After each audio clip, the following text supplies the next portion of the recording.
Rell double flex. If the Rell is actually denied here, it would deny the double flex that so many teams have been taking. That just seems like flavor of the week in scrims, 1000% would have been teams taking both. So this is, if they lock it in the first time, it's actually been denied as a combo, which I think is smart. And I've usually liked Nautilus as a response a lot of the times. Not only is it just in isolation great with Kaisa, but a lot of times is a good answer to a team that's just trying to Rell engage on you if you can isolate Rell from the rest of the team. So there's that we've seen quite a bit of. Also, you can just go for something that has a lot more disengage in your comp with Emilio being down. I do not like some of the other options. It's a really early pick Ahri. Yeah, it is. For Quid. And I'm kind of wondering, obviously, C9 banned the Azir, which is primarily what Quid has been playing and what he's found success on. But this is a really early Ahri into something that they're still not sure about, right? Because obviously it could be Kaisa mid for EMENES, but it also could be Berserker's Kaisa. It's usually the mids that take the brunt of it when you're trying to flex for jungle and support at the same time. And if you want to hold on to that, then you go into 4-5, basically trying to pick for a better support. So with Varus being locked in, I just expect it to be a pretty good situation for 100 Thieves, getting the best support match if they can get their counter pick there, while having an engaged jungler. I will say, does anyone Ooh, I love that sign. Does anyone remember Blaber's record on Maokai? He's 10-0. He is 100% win rate on Maokai, career-wide, right? It's definitely this year, but I think it's also career-wide. He's the first to let you know. He was letting us everyone know. Yeah. It might be 11 though, because he was 10-0 before the last time he won it, and we did the C9. He's very proud of it. As he should be. Maokai again. He's fighting against the Maokai narratives with him. Because the playoff Maokai wasn't the cleanest. There was one game that wasn't clean. But he won every game. He won. He won. His team was flaming him. He still won. Yeah, that's true. Facts. Yeah, back to the draft though. As you were talking about, Raz, 100 Thieves showing a lot of their team comp. Technically, they can still flex into closer Rell jungle. Yeah. I think it would be okay against Maokai. Maokai's not exactly the power farmer that you would expect, but I still do like what Cloud9 has in general right now. They could technically still move the Jayce up top, so that Kaisa can still be a mid or a bot lane. And man, they have a lot of poke in that comp so far from Cloud9, so I do like that. I think Maokai does a great job at being able to disengage if there was like a Rell engage that happened. We've seen quite a few of that in terms of the interactions there. They do, I think, need another form of engage, which is why the recon ban, I think, is nice, just so they can start up a fight whenever they want. I also did want to point out that I believe, Rumble is still up and has not been banned. We've typically seen that as a common red side ban. And obviously, 100 Thieves did take away the Renekton, which maybe Fudge is happy about. Maybe he is sick of playing Renekton. He did not seem super happy to be playing it before. Braum taken away. That makes sense with the Jayce. Oh! It's time. It's closer Lee Sin time. The gloves are off. This is... Yep. And there's the Rumble. I love it. Yep. Yeah, so it looks like Rumble top, Kaisa Nautilus bot, Jayce mid, and now 100 Thieves can try and draft around that. But I just want to talk about the closer Lee Sin because he has been having a really rough go. Yes. He did less than 1,000 damage on his Viego yesterday against Immortals, but Lee Sin has been his tried and true. But it is not in the meta right now. This is very much a bit of a Hail Mary. They're only one game ahead of FlyQuest in the standings. They're up against Cloud9. It's, to me, really just seeing if Closer can get a lot of early ganks off and carry the game. Yeah, I was going to say one thing that we've talked about is 100 Thieves early game and how they've been incredibly passive. And when Closer is at his best, in my opinion, it is when he's able to affect his lanes early. So I really would love to see that out of this Lee Sin pick. Yeah, and it's making the Ahri pick look pretty good too. Good test it's a good to mid-jungle. Exactly, good to see if that mid-jungle works out for them too as they're going up against Cloud9. That being said, we're going to be heading right back to Raafaa actually. We're going to be seeing Raafaa as Azael for the first time. Take it away, guys. Muchas gracias, Raz. We're on deck now as we're going to be loading into the game in just a bit. Thank you so much for taking Champ Select for us. And you already hit on one big note that I'm looking at. It's Lee Sin for Closer here. I know that when this guy has utmost confidence in his play. He always goes back to this champion and can always turn things around even when it's a rough time for 100 Thieves. Absolutely. They have been having a bit of a tough split. Full champion historically. So you want to see him get off to a good early start to build that confidence, because we know closer at his best can be the best player in the league. He's had those moments in playoffs where he's a finals MVP, where he's a playoff series MVP, where he's just absolutely dominating teams. But I do think he's such a confidence player. When things aren't going well, it has felt like he's just kind of gone back into his shell in a lot of these 100 Thieves games, and he's not even really trying for plays. He's just kind of sitting back and waiting for something to happen. And I think that has been a big problem for 100 Thieves when, Someday has not really been the guy to pull the trigger and make something happen. Quid is brand new. He's not really making it happen. So you're kind of just in this situation where everyone's just sitting back and you're allowing your opponents to dictate the pace of the game, which is generally not a winning formula. Yeah, it's a far cry from the 100 Thieves that this team used to be. I still think of, Closers Lee Sin play during summer 2021 when they made the championship run. And, they've tried different iterations over the past couple years, and it's not been the same. It's been super close, but not always to that championship level. But maybe today is a new start. We've already seen some upsets today. FlyQuest on the bounce back. Maybe 100 Thieves can find that bounce back as well.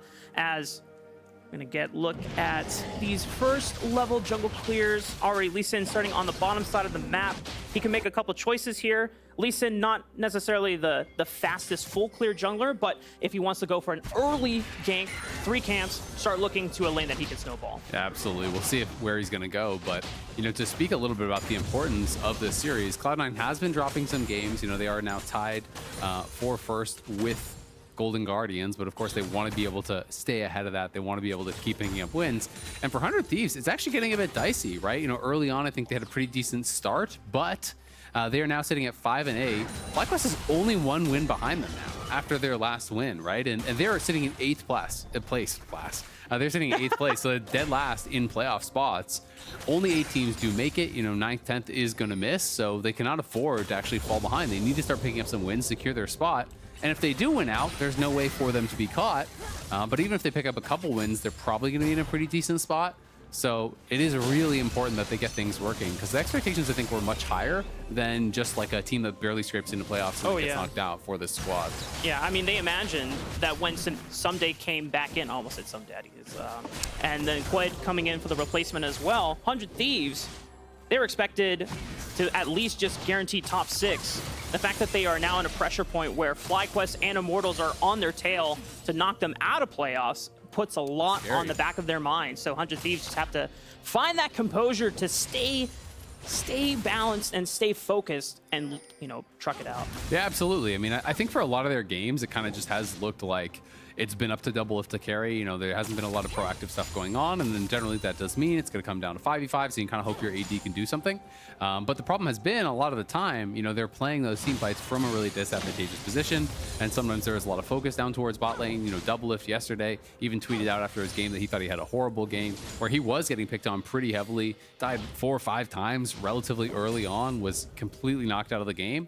And, he has to have those top-level performances that we know we can, because right now, no one else is really stepping up for the squad to kind of get them these wins. Yeah, well, let's take a look right now.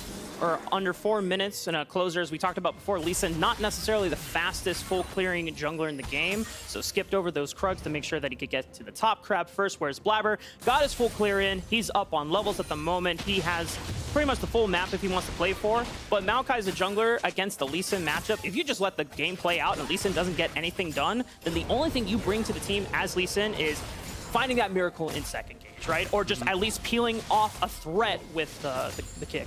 Yeah, absolutely. I mean, I think it can be difficult to make those plays happen, but my opinion on Lee Sin has kind of changed somewhat over the year, and I think it was Peter Dunn that said it like this, which I really like. The explanation that he feels that Lee Sin scales with skill, right? Yeah. And I think that it is one of those things where it's not necessarily a champion that is going to be useless late game. If you can execute well enough, you can still solo win, a 50-minute team fight potentially when you get that perfect kick and you knock someone in, you make that magic happen. But the baseline for Lee Sin is really low. So you're not always going to make too much go on. Maybe a level 2 all-in engage. Busio's forced to flash. The Ignite is burning down on Zven, and he doesn't flash. He thought he was going to live, but it's first blood over to 100 Thieves bot lane. Closer is here for the Sonic Wave, but Blaber shows himself, and that means Closer is not going to take the Resonating Strike. Yeah, not going to be able to go in after it with Blaber there, but nicely done by the 100 Thieves duo. In the 2v2, they get the kill. It looked dicey for Busio early on. I was a little bit nervous for 100 Thieves when he actually re-engaged with the crashdown after getting, hooked up there. I thought, okay, well, he's about to die, but he flashes out early. DoubleLift stepped up, and Zven kind of held on to that flash for a while. Maybe thought he was going to be dead even if he did flash. So, nice play at the end of the day. The hook comes in, and this is where I thought he's just going to W backwards to safety. Instead goes forward. The W lands. The Shattering Strike there does connect as well with that stun. Lethal Tempo fully stacked for DoubleLift. He's able to just step forward, get that kill, and it is DoubleLift picking up the first blood in that 2v2 kill. That is huge. 400 Thieves. And while Closer necessarily wasn't involved with the assist of the first blood, his presence there, I imagine, is what gave morale to 100 Thieves and the confidence to play out that 2v2 all in, that just is my oh, copium. Come on, man. You're just saying it's gotten that bad. It's to the point where you're like, well, he was really cheering his team on well from the stands. Hey, sometimes, it's like, hey, guys, on bot lane, just go for the all in, and they make it work, Sometimes it's just the confidence, the morale boost that you need to make the play happen. If anything goes wrong, I'm here to salvage the play. Okay. I feel like desperate times when that's what you're looking for the positive play. I am being the voice for the 100 Thieves fans that need a win today. I am for the people. Well, they have a win for their 2v2 in the bot lane. True. We can just give it to them. Busio and DoubleLift looking good so far, and things going okay up on the top lane. Fudge rushing tier 2 boots, so is Someday. The defensive option here with the Merc Treads, though, for Fudge. We have been seeing a lot of Rumble, but it mostly have been getting picked, kind of the counter matchups or in positions where they're expecting their opponents to have to go towards a tank. Yeah. We saw Impact do the blind Rumble, but in a situation where the opponent team already had double AD carry, and he's like, you kind of have to play a tank. Your team needs frontline. So, we haven't been seeing it as much in kind of these situations where it is versus a range matchup. It can be obviously a lot more difficult to bully. But that being said, you have incredible wave clear. You can push out those waves really, really heavily and take away a lot of the advantage that Kennen would have.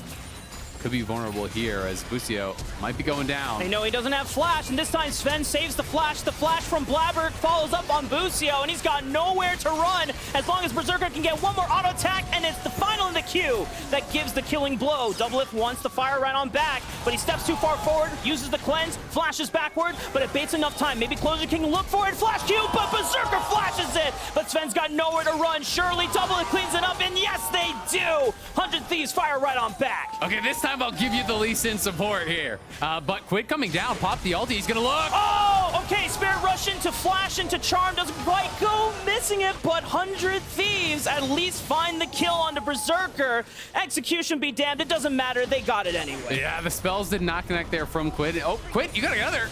Okay, that was making me a little bit nervous. He was gonna pick up turret aggro. That would have been one of those unfortunate circumstances, but great job by DoubleLift actually getting so much damage down in the 2v3. They're going to be going for the Rell because he doesn't have summoners, right? Busio takes the hook, the flash in comes from Blaber, but DoubleLift is just autoing the entire time. Lethal Tempo fully stacked. He chips down Zven. Zven has to retreat. The Ignite gets cleansed off there by Berserker, and then he's just kind of chasing in. Cloud9 looked for the turn, but DoubleLift still has his summoners available, so he cleanses, he flashes, he gets back. Berserker, of course, having that flash forced there by Closer. DoubleLift steps forward. It's a rare solo kill at the end of the day, as no one got assist credit on it. And then in comes Quid on the roam, not able to connect anything, and this is where I got a little bit nervous, where, is it actually going to get turned around by Berserker, but the Electrocute proc comes through, and they are able to get that finish off. A little dicey in the end, but 100 Thieves make it happen. During the replay, Cloud9 were able to pick up the Rift Herald, and 100 Thieves didn't get a chance to necessarily answer with the Dragon right away. They're starting it up now, and because 100 Thieves bot lane have to push, Cloud9 cannot answer, so it's a neutral objective trade for trade. Yep, we can see at the same time, Blaber going to be moving on into the top side. You can see him looking for this invade, already pre-warded over by that red buff, takes down that Herald, moves into the enemy jungle, going to be taking some of this away because he knows that they are on these dragons, so that's what you want to do. When your opponent is taking that neutral objective on the bottom side, Dragon's going to take a wild knockdown. So he's going to at least get 2 camps, potentially get even more. Closer, of course, should know this, though. So he's going to be moving down towards this bottom side, trying to zone Berserker off the tower. They're going to be able to get another play solo for DoubleLift. So really well done. And if they can deny even just a couple of these minions, then it is pretty worthwhile, despite the fact that Closer did lose some camps on top side. Yeah, and it's not the flashiest thing that you get to do as Lee Sin, but because you have so much pressure and so much power early on versus something like a Maokai, just in the upfront lethality and burst damage that you provide, you can do simple things as just walking down when a wave crashes and zoning off the AD carry so that they fall further and further behind. It's not a big lead in the moment just in terms of CS, but because DoubleLift has picked up 2 kills, he's got a bounty, and he's already finished his Kraken Slayer. So that's huge for any upcoming skirmishes. Absolutely, right? And it's going to be a very high DPS build. There's a lot of different builds that you can honestly go as Varus these days. Lethal tempo generally means you're going AD on hit, but we have seen some players go lethal tempo and still go AP. There's also the lethality builds for poke, but that is kind of less common. So he's going to be putting out a lot of damage, and I do like that he's doing this, because I think if you just autopilot and go poke or you go AP when you have double AP soul laners, it's going to be really bad. Like, it's too easy to itemize against. So I think they need that consistent physical damage, and this Varus build can bring it. We'll just see if they can actually create space for him to be able to get that damage out, because it requires you having that time to sit and fire and get a lot of autos off to stack up that lethal tempo. And that's going to be difficult when Maokai's coming in on you. You're going to be getting Nautilus ulted. There's going to be an equalizer on your head. There's going to be a lot of pressure towards that backline. And if you get tagged by the Nautilus ult, then all of a sudden you're getting killer instincted on by this Kaisa. Yeah. So they need to really do a good job of creating space, either with counter engage with tools such as the Kennen ult, or by preempting the play by starting to dive out themselves and creating space by pushing back the C9 backline. But Cloud9 are not going to have any of that, Azael, because they wait for DoubleLift to walk into lane and punish him without his summoner spells up. Nicely done. Gonna be able to grab an easy kill there. Busio is trying to play through the river, get a little bit of vision, and C9 just lay a trap here. And that sucks for DoubleLift. You know, had 2 kills, had the advantage. They're gonna have to TP down towards bot to try to defend this tower. The turret will get crashed on by Shelly though, so at least 2 plates do go C9's way, and they grab a kill that unfortunately went to Blaber. Or fortunately. Yeah, and well, depends on who do you the want. point of view. Yeah, true. I know Blaber's not always necessarily a fan of playing the Maokai, as voiced in the LC9 takeovers. Like, guys, I want to play more fun champions. Please don't let me keep playing Maokai. But, you know, after yesterday's game against Team Liquid, it was so close in the end, but eventually won out by Team Liquid, I would hate to be on the other side of Cloud9 that just barely lost, because they always play way fiercer. And it seems on the turnaround. It's true, right? You know, they do come out with a little bit of anger, a little bit of desire to kind of get that win back, you know, if they feel like they gave one up.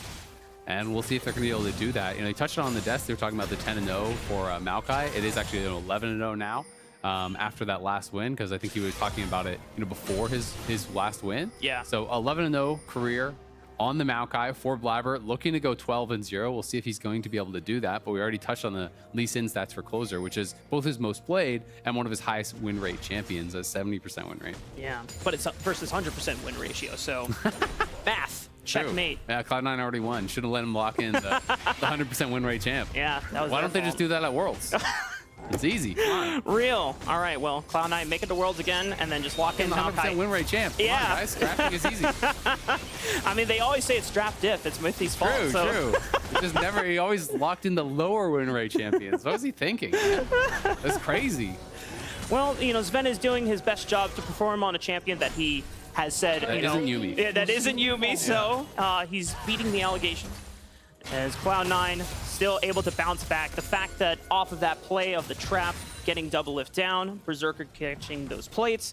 He's now at a static shiv. He's still slightly behind in overall gold against DoubleLift, but the fact that he is scaling right up alongside him, we know, looking at Cloud9's composition, is just such a terrifying team fighting comp, as you alluded to previously. Yeah, absolutely. It's going to be really difficult. Of course, there's a lot of power on the 100 Thieves side as well.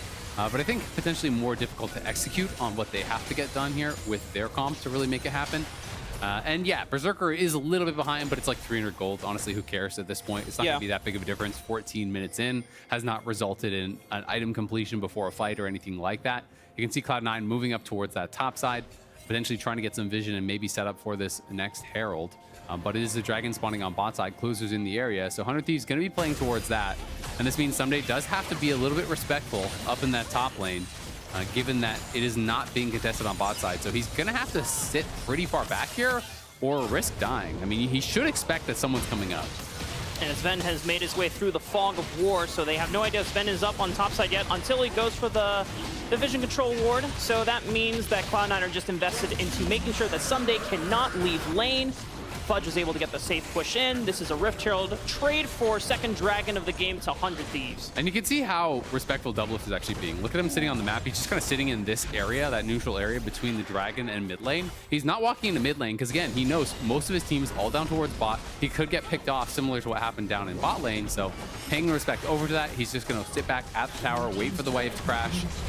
It is the first tower taken by Quid down here on that bottom side. It was solo gold, I believe, given over to him at the end of the day. So he gets a pretty big injection of gold. Cloud9 likely going to be able to actually trade this tower back on the top side, but maybe not on this wave, actually, as they were kind of busy farming it up in the jungle, and Berserker didn't have quite the damage to do it. We'll see if 100 Thieves do want to full send up towards top and try to defend the tower, or just if they're okay to trade. Yeah, I think the trick here for 100 Thieves is, since they no longer have the gold lead that they had a few minutes ago, I imagine that your one item spike here, if you're playing any fights, it has to be numbers advantage. You need to make sure that you are always getting the jump on Cloud9, because if you opt into a 5-on-5 where Cloud9 are fully prepared to set up proper battle lines, it just tank difference overall is always favoring Cloud9 here. Yeah, but my concern with 100 Thieves in this position is it feels like they're falling into some of the bad habits that they've kind of developed over this split, which is just allowing your opponents to dictate the pace of the game, right? You know, you can try to be really defensive and say, okay, we're only going to look for really good fights. We're only going to look for perfect fights. But that's allowing Cloud9 to kind of choose a lot of their moments. And when you allow on one of these teams that is at the top of the table to actually pick when and where you're going to fight, it's going to be very hard to beat them, right? Because they're not going to be trying to pick losing fights either. It is a deep TF flank, though, from Quid. Looking like 100 Thieves want to try to get something, and it could be Zven that's the target. All right, well, I mean, Zven is an easy target if they can get this kill off, but he flashes away to safety. Dredge line under the tower means that he's out of there. 100 Thieves investing a teleport, a trade for flash, but the fact that Zven can still always use Hex Flash doesn't really feel like a win here for 100 Thieves. Yeah, and they are able to take down that tier 1 tower top as well, as EMENES was pushing up there, and Quid's now in trouble. The re-engage, they know that Quid doesn't have Spirit Rush here as he...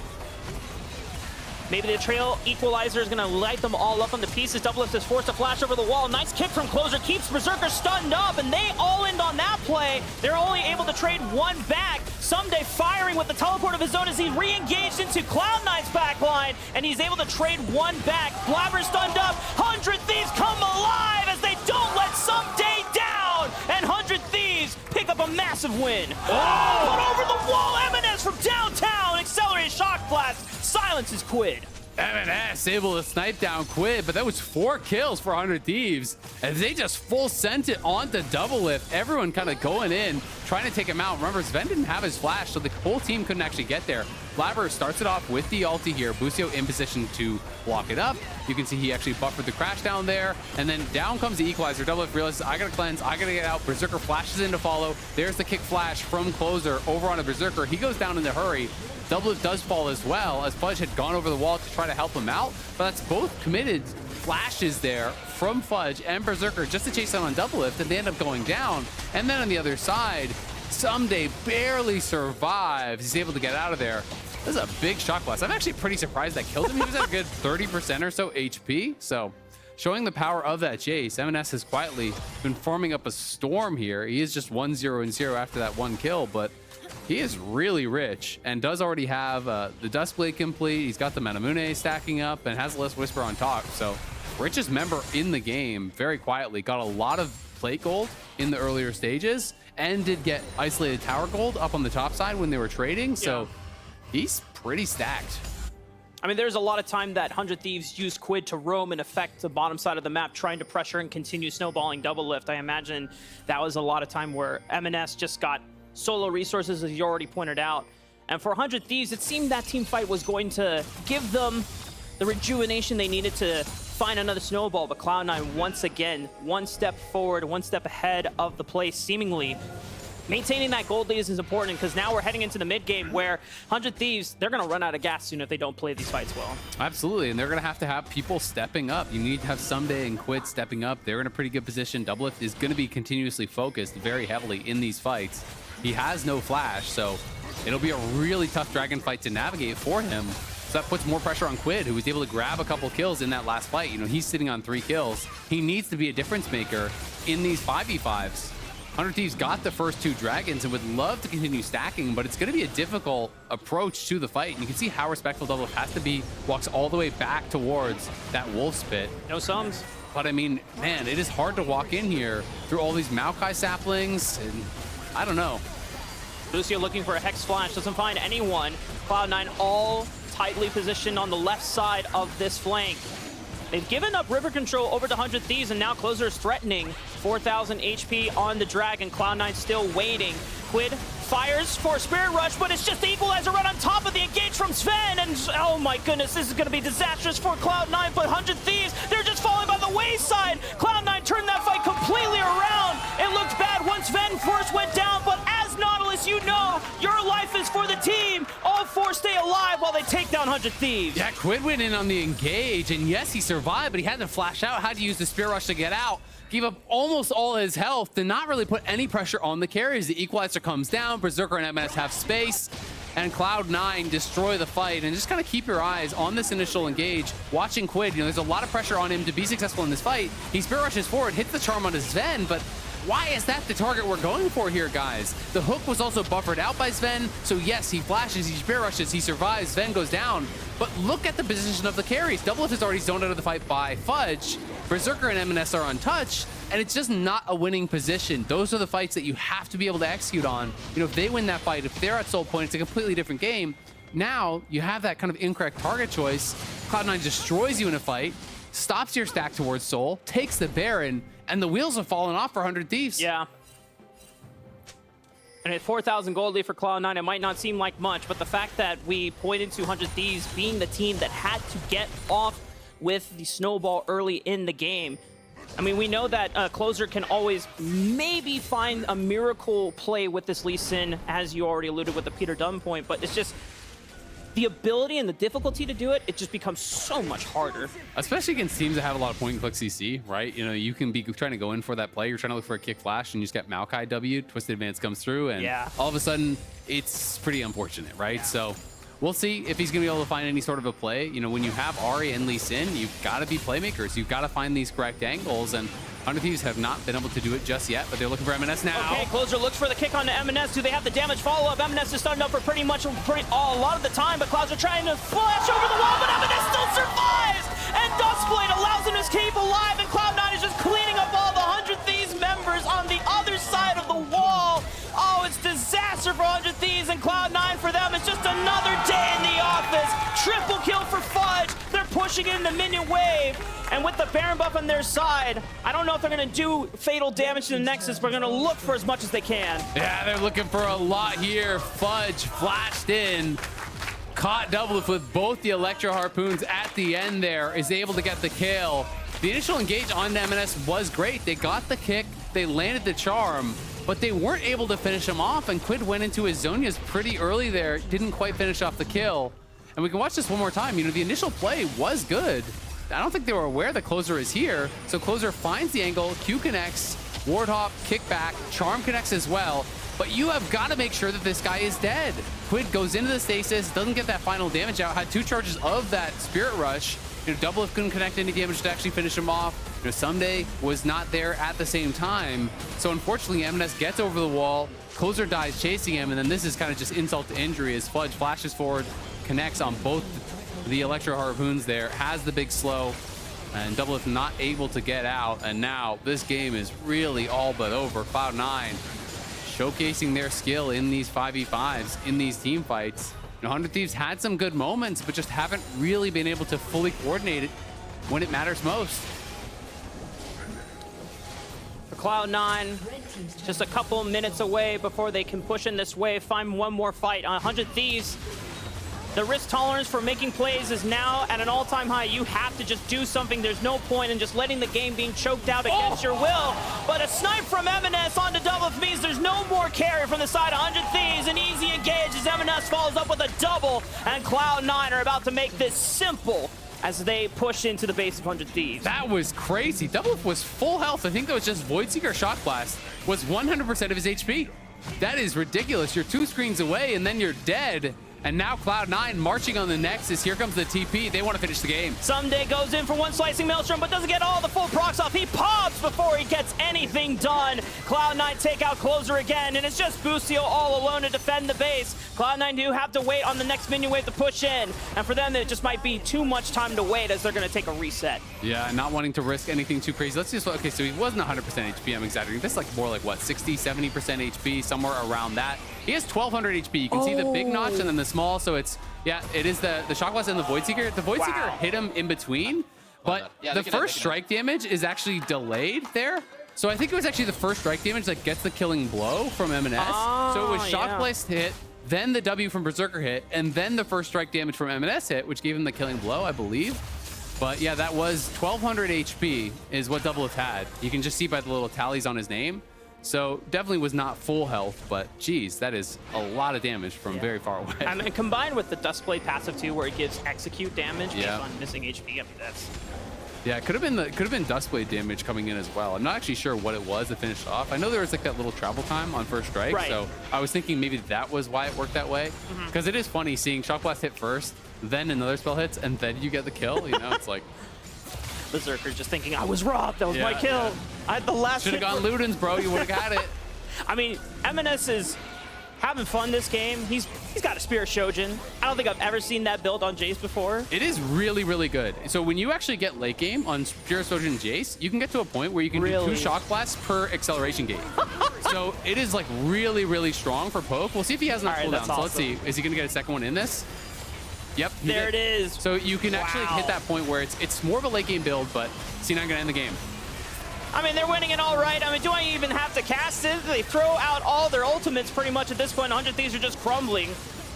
Retreating back to the fountain as Nexus Turret 1 is about to fall. The second turret will fall as well. Dredgeline doesn't even care if he hits it or not. Zven has done his job. He gave up his sacrifice. And you already talked about before, it's just so hard to play Lee Sin at this point in the stage of the game when you're so far behind. But Cloud9, what a damn good way to bounce back after yesterday. And they're showing why they're one of the best teams in the league. Yeah, they're going to try to pad the stats here, looking to farm some more kills in the fountain. DoubleLift trying to make something happen. They are getting low. Okay, Busio with the Magnus Storm. They take out 2. Can they take out 2 more? But the minions are already doing the work. And Cloud9 will take another win in the summer split. The 27 minutes in, 20-11 is the kill score there for Cloud9. 100 Thieves had some good moments early, but it's Cloud9 who dominate in the 5v5s. And they can go forward, shake hands with their teammates, and accept their just rewards. That's right. And with that, now it's time to check in on the medal ceremony and our Verizon post-game interview.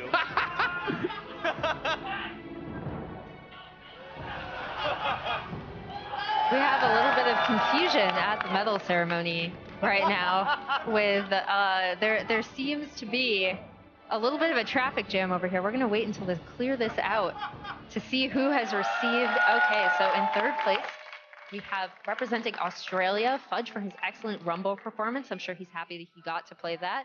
Second, EMENES, excellent Jayce performance, providing that poke.